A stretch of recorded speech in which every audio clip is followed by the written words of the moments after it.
وأشهد أن سيدنا ومولانا محمدا عبده ورسوله. أما بعد فأعوذ بالله من الشيطان الرجيم. بسم الله الرحمن الرحيم.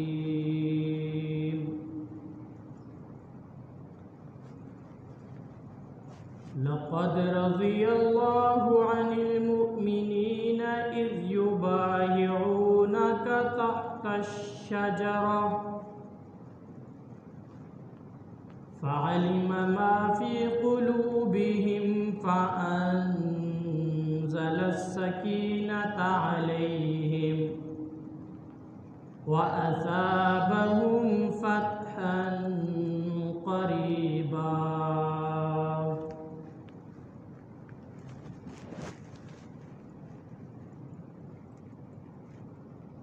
قال النبي صلى الله عليه وسلم: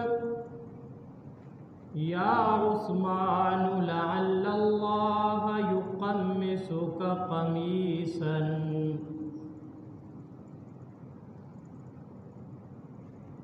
فإن أرادك المنافقين أن تخلعه فلا تخلعه حتى لقاني.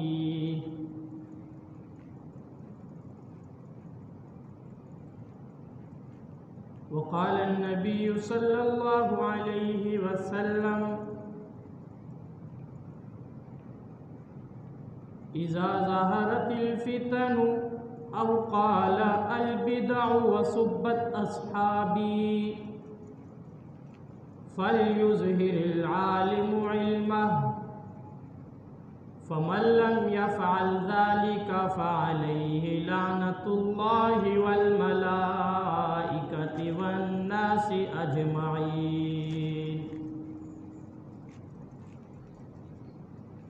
وقال النبي صلى الله عليه وسلم: إذا رأيتم الذين يسبون أصحابي فقولوا لعنة الله على شركم، أو كما قال عليه الصلاة والسلام.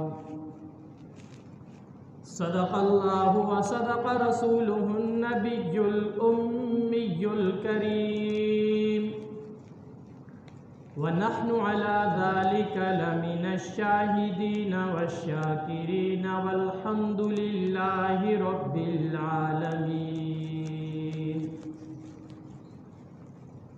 يا رب صل وسلم دائما أبدا على حبيبك خير الخلق كلهم. هو الحبيب الذي ترجى شفاعته لكل حول من الأحوال مقتحم. انتہائی واجب الاحترام، قابل صد تکریم سامعین مکرم،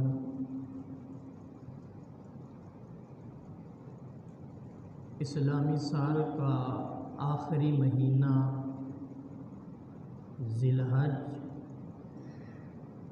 جس کی آج 13 تاریخ گزر رہی ہے، 10 ذی الحج سے لے کر 13 ذی الحج تک مسلمان جد الانبیاء حضرت سیدنا ابراہیم علیہ السلام کی سنت قربانی پر عمل پیرا ہوتے ہوئے جانوروں کو ذبح کرتے ہیں۔ اللہ کے نبی صلی اللہ علیہ وسلم کے فرمان کے مطابق عیدین کے 2 دن اور ایام تشریق یہ اللہ تعالیٰ کی مہمان نوازی کے دن ہیں۔ اللہ تعالیٰ ان دنوں میں اپنے بندوں کی مہمان نوازی فرماتے ہیں، اور اللہ تعالیٰ کی مہمان نوازی کا عالم دیکھیں کہ کوئی غریب ہے یا امیر ہے، اللہ تعالیٰ نے ہر مسلمان کے لیے گوشت کا بندوبست کر دیا۔ ذی الحج کے مہینے کے اندر جہاں ہمیں سیدنا ابراہیم علیہ السلام کی یاد میں قربانی کر کے قربانی کا جذبہ پیدا ہوتا ہے، وہیں اسی ذی الحج کے مہینے میں داماد رسول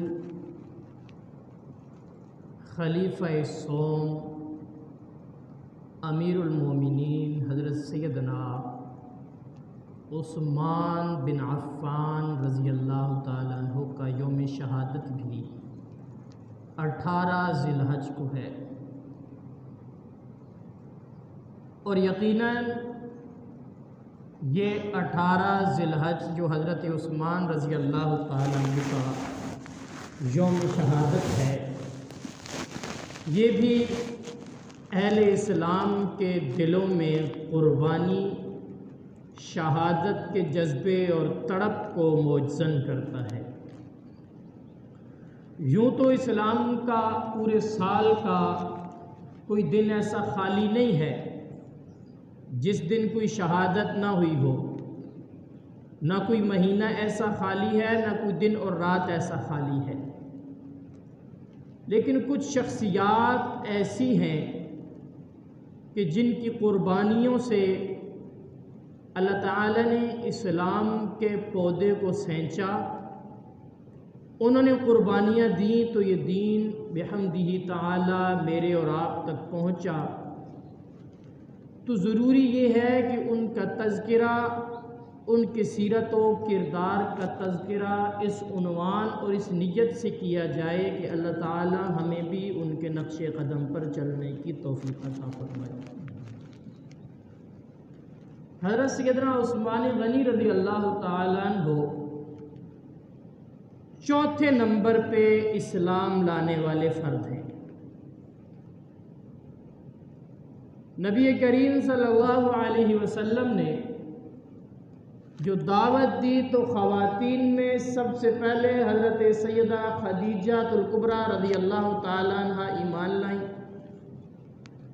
بچوں میں سب سے پہلے حضرت علی المرتضیٰ رضی اللہ تعالیٰ عنہ ایمان لائے، اور مردوں میں جوانوں میں سب سے پہلے امیر المومنین، خلیفۃ المسلمین، خلیفہ رسول، خلیفہ بلا فصل سیدنا ابو بکر صدیق رضی اللہ تعالیٰ عنہ سب سے پہلے ایمان لائے۔ جب حضرت سیدنا ابو بکر صدیق رضی اللہ تعالیٰ عنہ کو اللہ کے نبی نے دعوت دی، آپ رضی اللہ تعالیٰ عنہ اسلام لے آئے تو گھر میں نہیں بیٹھے، فوراً نکل پڑے اور سب سے پہلے حضرت عثمان رضی اللہ تعالیٰ عنہ سے جا کے ملے، اور اللہ کے نبی صلی اللہ علیہ وسلم کے لائے ہوئے دین اور شریعت کی دعوت سیدنا عثمان بن عفان رضی اللہ تعالیٰ عنہ کو دی تو حضرت عثمان رضی اللہ تعالیٰ عنہ سیدنا ابو بکر صدیق رضی اللہ تعالیٰ عنہ کے ہمراہ اللہ کے نبی صلی اللہ علیہ وسلم کی خدمت میں حاضر ہوئے اور آ کر اسلام قبول کر لیا۔ چوتھے نمبر پر اسلام قبول کرنے والے حضرت سیدنا عثمان رضی اللہ تعالیٰ عنہ۔ حضرت عثمان رضی اللہ تعالیٰ عنہ کی کچھ خصوصیات ایسی ہیں جو انہی کو حاصل ہیں۔ آپ رضی اللہ تعالیٰ عنہ فرماتے تھے کہ میں نے کبھی بھی زمانہ جاہلیت میں جب تک ایمان نہیں لائے تھے، جب تک اللہ کے نبی صلی اللہ علیہ وسلم نے اعلان نبوت نہیں فرمایا تھا، فرماتے ہیں کبھی زمانہ جاہلیت میں بھی میں نے شرک نہیں کیا، کسی بت کے آگے سر نہیں جھکایا۔ فرماتے ہیں زمانہ جاہلیت کے اندر بھی میں نے کبھی شراب نہیں پی۔ وہ زمانہ جب لوگ ایک دوسروں کو قتل کر کے ان کی کھوپڑیوں میں شراب پیا کرتے تھے، حضرت عثمان فرماتے ہیں کہ میں نے اس وقت ہی اپنے اوپر اس کو حرام کر لیا تھا۔ حضرت عثمان رضی اللہ تعالیٰ عنہ فرماتے ہیں کہ زمانے جاہلیت سے ہی میں نے کبھی بدکاری اور زنا نہیں کیا۔ اللہ تعالیٰ نے یہ صفات حمیدہ ان کے مادے کے اندر، ان کے مزاج کے اندر شروع سے ہی رکھ دی تھیں۔ اب اسلام قبول کرنے کے بعد پھر ان کے اندر ایک صفت سخاوت کی تھی۔ اللہ تعالیٰ نے اتنی سخاوت عطا فرمائی کہ حاتم طائی کی سخاوت بڑی مشہور تھی، لیکن سیدنا عثمان رضی اللہ تعالیٰ عنہ کی سخاوت سن کر حاتم طائی کے جو قصے سخاوت کے مشہور تھے لوگ ان کو بھول گئے۔ حضرت عثمان رضی اللہ تعالیٰ عنہ کے قافلے سے واپس آ رہے ہیں، پورا قافلہ ہے، مختلف قسم کی چیزیں ہیں، غلہ ہے، اناج ہے، شہد ہے۔ ایک آدمی بڑا مجبور ہے، بیچارہ گھومتے گھومتے ایک آدمی کے پاس پہنچا کہ میری بہن بیمار ہے، مجھے تھوڑا سا شہد چاہیے۔ اس نے کہا میرے پاس تو شہد نہیں ہے، لیکن ایک قافلہ مدینے کے باہر، مکے کے باہر سے آ رہا ہے، اس قافلے کا جو امیر ہے اس سے اگر شہد مانگ لو تو تجھے مل جائے گا۔ وہ آدمی تلاش کرتے کرتے پہنچا تو حضرت عثمان رضی اللہ تعالیٰ عنہ کا قافلہ آ رہا ہے۔ حضرت عثمان رضی اللہ تعالیٰ عنہ سے کہنے لگا کہ اے قافلے کے سالار، قافلے کے لشکر، مجھے تھوڑا سا شہد چاہیے۔ حضرت عثمان رضی اللہ تعالیٰ عنہ نے اپنے خادم غلام سے کہا کہ شہد کا ایک مٹکا اسے دے دو۔ تو غلام کہنے لگا کہ اونٹ کے دونوں طرف مٹکے لدے ہوئے ہیں، اگر ایک طرف سے مٹکا اتار دیں گے تو اونٹ پہ وزن برابر نہیں رہے گا۔ فرمانے لگے پھر ایسا کرو دونوں مٹکے اس کو دے دو۔ تو وہ کہنے لگا کہ دونوں مٹکے میرے آقا اتار دیں گے تو یہ آدمی دونوں مٹکوں کا وزن کیسے اٹھا سکے گا؟ فرمانے لگے اچھا یہ بات ہے تو پھر اونٹ بھی اس کو دے دو۔ وہ غلام دوڑا، جا کے وہ اونٹ دونوں شہد کے مٹکوں سمیت اس آدمی کے حوالے کیا۔ حضرت عثمان رضی اللہ تعالیٰ نے بعد میں پوچھا کہ آپ نے پہلے میری باتوں پہ حجت قائم کی اور جب میں نے کہا کہ اونٹ سمیت دے دو تو پھر؟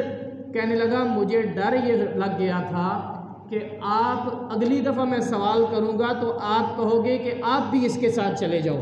تو حضرت عثمان نے کہا کہ یہ تو اچھی بات تھی کہ ابھی آپ غلام ہو اور آپ آزاد ہو جاتے۔ تو وہ کہنے لگا کہ مجھے ایسی آزادی سے 1000 مرتبہ آپ جیسے سردار اور آپ جیسے سخی آقا کی غلامی منظور ہے۔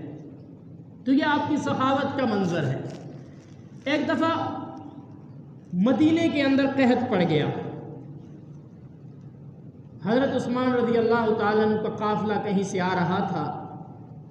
آپ رضی اللہ تعالیٰ عنہ کا قافلہ جب مدینہ کے اندر پہنچا تو پورے علاقے کے تاجر پہنچ گئے، کہنے لگے ہم آپ کو 2 گنا دیں گے، 4 گنا دیں گے، آپ یہ غلہ ہمیں دے دو۔ حضرت عثمان رضی اللہ عنہ نے کہا میں اس تاجر کو دوں گا جو مجھے اس کا 70 گنا دے گا۔ کہنے لگے وہ کون ہے؟ کہا ابھی پتہ چل جائے گا۔ اتنے میں اعلان کروا دیا پورے مدینے کے اندر، سارے لوگ آ جاؤ، عثمان رضی اللہ تعالیٰ عنہ کی طرف سے غلہ آ گیا ہے، جس کو جتنا ضرورت ہے لے کے چلے جاؤ۔ شام تک سارا غلہ 70 اونٹوں پر مشتمل سب کچھ تقسیم کر دیا اللہ تعالیٰ کی راہ میں اور کہا کہ اللہ تعالیٰ مجھے اس کا 70 گنا عطا فرمائیں گے۔ سخاوت کا یہ عالم۔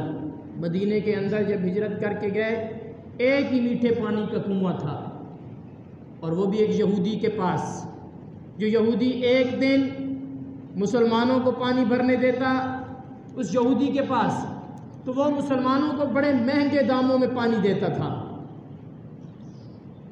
تو حضرت عثمان رضی اللہ تعالیٰ عنہ کو پتہ لگا، اس یہودی کے ساتھ بات کی، منہ مانگی قیمت اسے عطا کر کے وہ کنواں خرید کے وقف کر دیا مسلمانوں کے لیے۔ تو حضرت عثمان رضی اللہ تعالیٰ عنہ کی سخاوت کے یہ قصے بڑے عام اور بڑے مشہور ہیں۔ اللہ تعالیٰ نے آپ کو سخاوت عطا فرمائی تھی اور اللہ کے نبی صلی اللہ علیہ وسلم نے اس عظیم صحابی کو اپنی 2 صاحبزادیاں یکے بعد دیگرے ان کے نکاح میں عطا فرمائی۔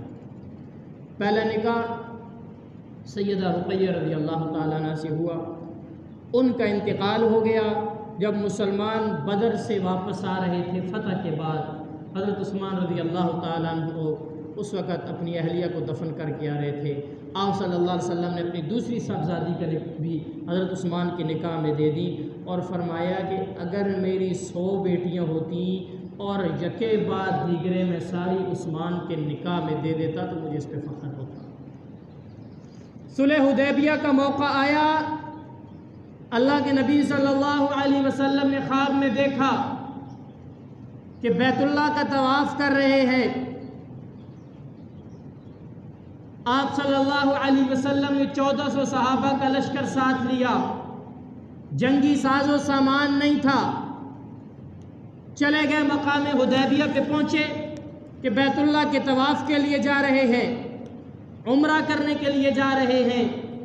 راستے میں پہنچے، ذوالحلیفہ کے مقام پہ پہنچے تو پتہ چلا کہ آگے لشکر والوں کو پتہ چلا ہے وہ تیاریاں کر رہے ہیں۔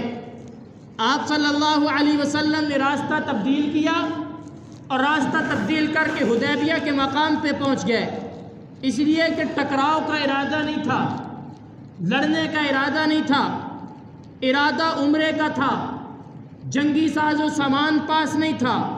حدیبیہ کے مقام پہ پہنچے، حضرت عثمان رضی اللہ تعالیٰ عنہ کو قاصد بنا کر مکہ مکرمہ میں بھیجا کہ جا کے مکہ والوں سے کہو اللہ کے نبی صلی اللہ علیہ وسلم تشریف لا رہے ہیں، آپ کا مقصد کوئی جنگ اور لڑائی نہیں ہے، آپ صلی اللہ علیہ وسلم عمرہ کرنا چاہتے ہیں۔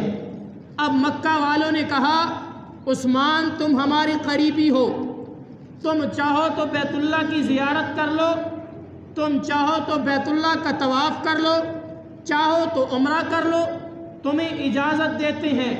حضرت عثمان رضی اللہ تعالیٰ عنہ فرمانے لگے جب تک میرے آقا، میرے حضور، میرے پیارے نبی کریم صلی اللہ علیہ وسلم تشریف نہیں لائیں گے اس وقت تک عثمان بیت اللہ کی زیارت بھی نہیں کرے گا، اس وقت تک عثمان عمرہ اور طواف بھی نہیں کرے گا۔ چنانچہ حضرت عثمان کو مشرکین مکہ نے روک لیا اور ادھر افواہ پھیلا دی کہ حضرت عثمان رضی اللہ تعالیٰ عنہ کو معاذ اللہ شہید کر دیا گیا۔ اب جب یہ خبر پہنچی مقام حدیبیہ پہ، اللہ کے نبی صلی اللہ علیہ وسلم نے کیکر کے درخت کے نیچے 1400 صحابہ کرام سے بیعت لی اور حضرت عثمان کے قصاص اور بدلے کی بیعت لی کہ ہم مر جائیں گے، مٹ جائیں گے، لیکن حضرت عثمان رضی اللہ تعالیٰ عنہ کا قصاص اور بدلہ لیے بغیر واپس نہیں جائیں گے۔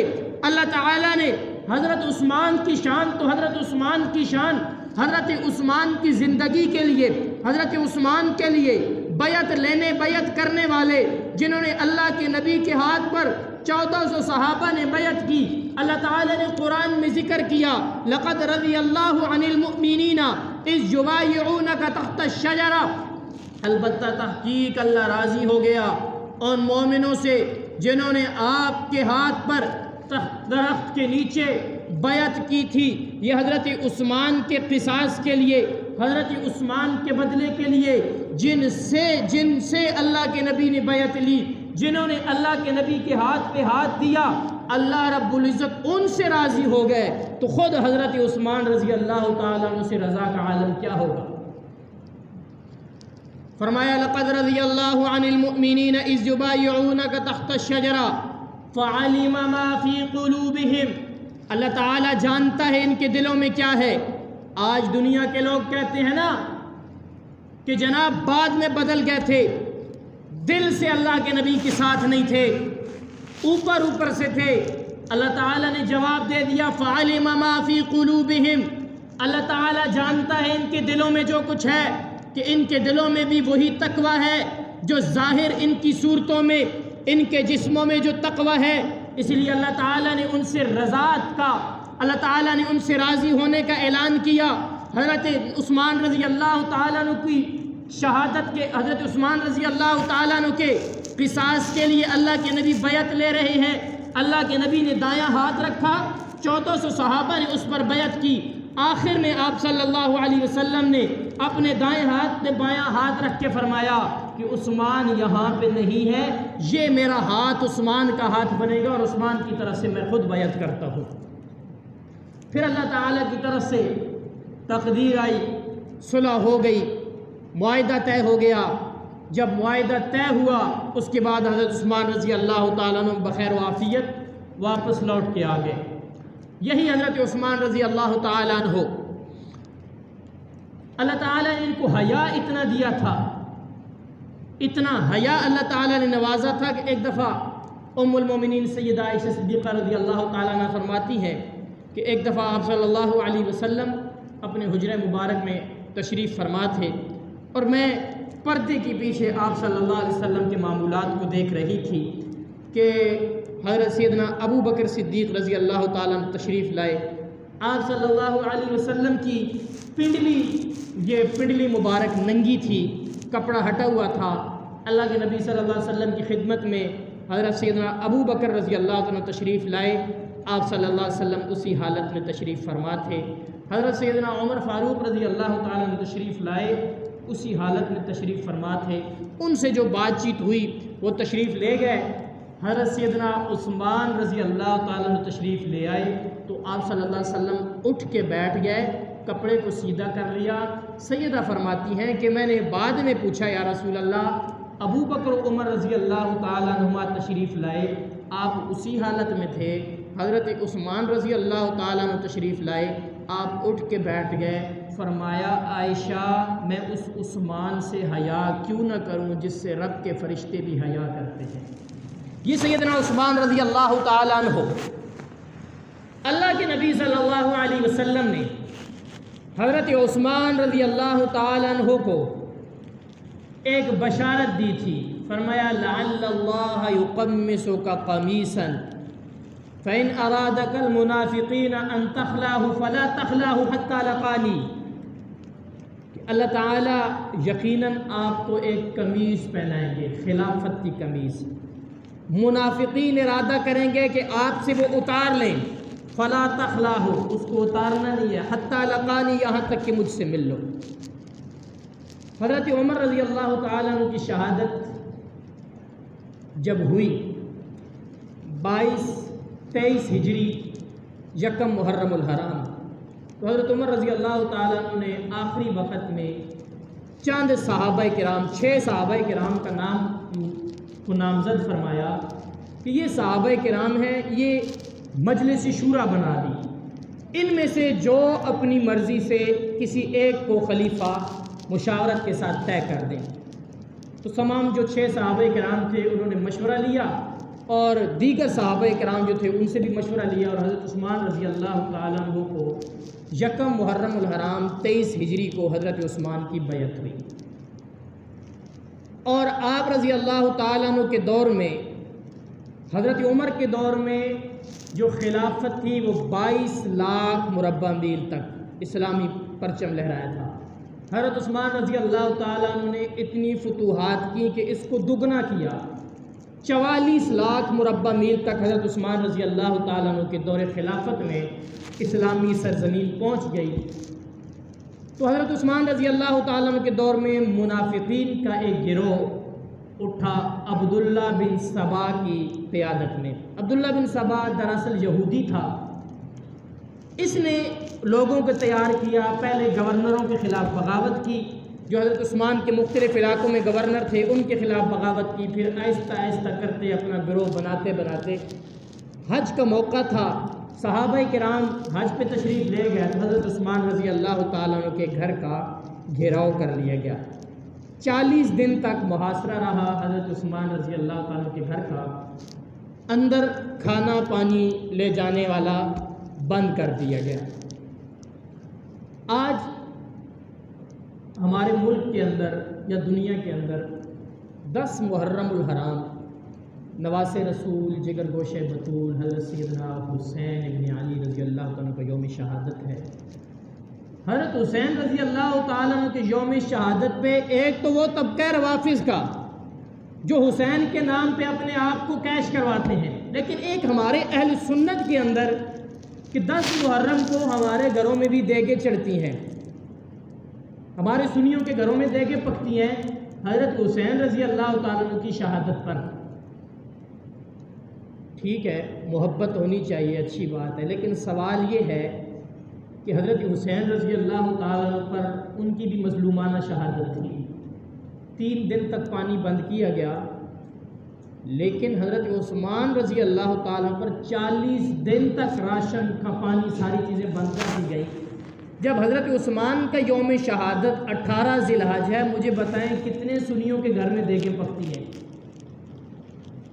تو معلوم ہوا کہ 10 ذی الحج کو جو ہمیں تاریخ پتہ چلی، وہ بھی رافضیوں نے جلوس نکالا تو ہمیں بھی پتہ چل گیا کہ 10 محرم جو ہے وہ حضرت حسین کی شہادت کا دن ہے، ورنہ ہمیں اپنے دین کا پتہ نہیں، اپنی شریعت کا پتہ نہیں، اپنی تاریخ کا علم نہیں ہے۔ 18 ذی الحج آتا ہے، گزر جاتا ہے، اور پھر ساتھ یہ بات کہ روافض کی طرف سے 18 ذی الحج کو عید غدیر کے نام سے خوشی منائی جاتی ہے۔ اس غلیظ اور گندے مذہب نے ہمیشہ مسلمانوں کو نقصان پہنچایا۔ 22 رجب حضرت عثمان رضی اللہ، حضرت امیر معاویہ رضی اللہ تعالیٰ عنہ کا یوم وفات، اس دن انہوں نے کنڈوں کے نام سے بے غیرتی کی۔ 18 ذی الحج حضرت عثمان کا یوم شہادت، اس دن انہوں نے غدیر کے نام سے عید منائی، اور ہمارا مسلمان بھی اس میں شریک ہوتا نظر آتا ہے، ہمارے مسلمان بھی ان کے ساتھ ملتے ہوئے نظر آتے ہیں۔ ہائے آج میرا باپ، میرا کوئی رشتہ دار فوت ہو جائے، اس دن تو کوئی عید نہ منا سکے، اس دن تو کوئی خوشی نہ منا سکے، جس دن بے نظیر قتل ہوئی اس دن تو کوئی عید نہ منا سکے۔ حضرت عثمان اتنے لاوارث ہو گئے کہ میرے اور تیرے ملک کے اندر، میرے اور تیرے محلے کے اندر، میرے اور تیرے اڑوس پڑوس میں، ہمارے گھروں میں جناب کھانے آ رہے ہیں، خوشیاں منائی جا رہی ہیں، عید منائی جا رہی ہے۔ کیا ہے جی؟ عید غدیر منائی جا رہی ہے۔ پوچھو ذرا کس چیز کی ہے؟ نہیں بتائیں گے، میں بتاتا ہوں۔ حضرت عثمان کی مظلومانہ شہادت ہوئی ہے۔ دشمنان اسلام جو اس وقت قاتلین مسلمان تھے، جو حضرت عثمان کے بھی قاتل، حضرت حسین کے بھی قاتل، آج وہ عید منا رہے ہیں، خوشیاں منا رہے ہیں۔ اس لیے گزارش یہ ہے کہ ہم نے اپنی تاریخ کو سمجھنا ہے، اپنی تاریخ کو پڑھنا ہے، خود دین کو سمجھنا ہے۔ کسی کے کہنے پہ، کسی کے جلوسوں کو دیکھ کر ہم نے نہیں چلنا، ہم نے خود اپنے دین کو سمجھنا ہے اور سمجھ کر اس پر عمل کرنا ہے۔ حضرت عثمان رضی اللہ تعالیٰ عنہ کی شہادت ہو، حضرت عمر رضی اللہ تعالیٰ عنہ کا یوم شہادت ہو، ہم نے ان کی سیرت کو اپنانا ہے۔ ہمارے ہاں تو ماتم نہیں ہے، ہم تو شہادت کو نعمت سمجھتے ہیں، لیکن اس کا یہ مطلب بھی نہیں ہے کہ کوئی بے غیرت میرے اور آپ کے محلے کے اندر، میرے اور آپ کے شہر کے اندر ہمارے اکابر حضرات صحابہ کرام کی شہادتوں کے ایام میں خوشیاں منائے اور ان کی توہین کرنے کی کوشش کرے، اس کی اجازت ہم قطعاً نہیں دیں گے۔ اس لیے اگر کہیں 18 ذی الحج کو آپ کو دائیں بائیں سے، اڑوس پڑوس سے کہیں سے کوئی عید کی مبارک دیتا ہے، عید وہ تھی جو گزر گئی ہے۔ 18 ذی الحج ہم ماتم کے قائل نہیں ہیں، لیکن کوئی خوشیاں منائے گا حضرت عثمان کی شہادت پہ تو اس کو منانے نہیں دیں گے۔ اڑوس پڑوس سے کسی گھر سے کھانا آ جاتا ہے، جی آج عید غدیر ہے، فلاں ہے فلاں ہے، تو اس کے منہ پہ ماریں کہ بے غیرت، تو یہ شرم نہیں آتی؟ اللہ کے نبی کے صحابی جن کو اللہ کے نبی نے اپنی 2 بیٹیاں عطا فرما دیں، جن کے لیے اللہ کے نبی بیعت لے رہے ہیں، اللہ کا قرآن جن کے بارے میں قرآن میں آیات نازل ہو رہی ہیں، ان کے یوم شہادت پر کوئی خوشی منا رہا ہے، ہم اس کو کسی صورت میں اس کی اجازت نہیں دیں گے۔ اور صحابہ کرام رضوان اللہ تعالی علیہ مجمعین کی اتباع، پیروی، اطاعت انشاءاللہ العزیز اس کو پڑھیں گے، سیکھیں گے، سمجھیں گے انشاءاللہ العزیز۔ اور اس بات کا عزم کریں، میں اکثر یہ بات کہتا رہتا ہوں کہ صحابہ کرام کی زندگیوں کو پڑھیں۔ حکایات صحابہ فضائل اعمال کے شروع میں حضرت شیخ صاحب نے بڑے خوبصورت انداز میں لکھ دی ہیں، اس کا کم از کم ہر گھر میں تعلیم ہونی چاہیے۔ ہمارے بچوں کو صحابہ کی زندگیوں کا پتہ چلنا چاہیے، ورنہ یاد رکھیں آج کل کے جو فتنے اٹھ رہے ہیں، مبادا وہ وقت آ جائے کہ ہماری آنے والی نسلوں میں کوئی رافضی اور کوئی قادیانی نکلتا وہ نظر آئے۔ یہ مشکل نہیں ہے، آج بڑے بڑے ملاؤں کو ہم دیکھ رہے ہیں کہ وہ گھوم رہے ہیں، پھر رہے ہیں، کوئی رافضی ہو رہا ہے، کوئی غامدی کے پیچھے چل رہا ہے، کوئی انجینئر محمد علی مرزا کے پیچھے چل رہا ہے۔ اس لیے اپنی اولادوں کو صحابہ کرام کی زندگیوں سے متعارف فرمائیں، صحابہ کرام کے ساتھ جوڑیں۔ اللہ کے نبی نے فرمایا اصحابی کالنجوم فبأیہم اقتدیتم اہتدیتم، میرے صحابہ ستاروں کی مانند ہیں، جس کی بھی پیروی کر لو ہدایت پا جاؤ گے، اور اگر صحابہ سے کٹ جاؤ گے پھر ہدایت کی کوئی گارنٹی نہیں ہے، پھر گمراہی ہے۔ اس لیے صحابہ کرام کی زندگیوں کو سب سے پہلے ہم خود سمجھیں، پھر اپنے بچوں کو پڑھائیں، اور بچوں کے نام کرکٹر اور اداکاروں کے ناموں پہ رکھنے کے بجائے صحابہ کے ناموں پہ رکھیں، صحابہ کے ناموں پہ بچوں کے نام رکھیں، بچیوں کے نام صحابیات کے ناموں پہ رکھیں، اور اپنی خواتین کو، اپنی بچیوں کو خدا کا واسطہ ہے صحابیات کی زندگیاں پڑھائیں۔ سیرت صحابیات کے نام سے ایک بڑی خوبصورت کتاب ہے، یقین مانیں اگر ہر گھر میں اس کی تعلیم ہو جائے، کہیں سے یہ شکوہ ہی نہیں آئے گا کہ ہماری بچیاں ہماری بات نہیں مانتی۔ ہم صحابہ اور صحابیات کی زندگیوں سے دور ہو گئے، ان کو پڑھتے نہیں ہیں، ان کی زندگیاں پڑھتے نہیں ہیں، اس لیے ہماری اولادیں نافرمان ہو گئی ہیں۔ اپنی اولاد کو صحابہ اور صحابیات کی زندگیوں سے روشناس کروائیں، ان کی زندگیوں کے اندر جو جذبہ تھا، ان کے اندر جو دین کے لیے تڑپ تھی، وہ انشاءاللہ ہمارے بچوں میں بھی پیدا ہوگی۔ اللہ تعالیٰ سے دعا ہے دین متین کی سمجھ اور اس پہ عمل پیرا ہونے کی توفیق عطا فرمائے۔ سنت ادا کریں۔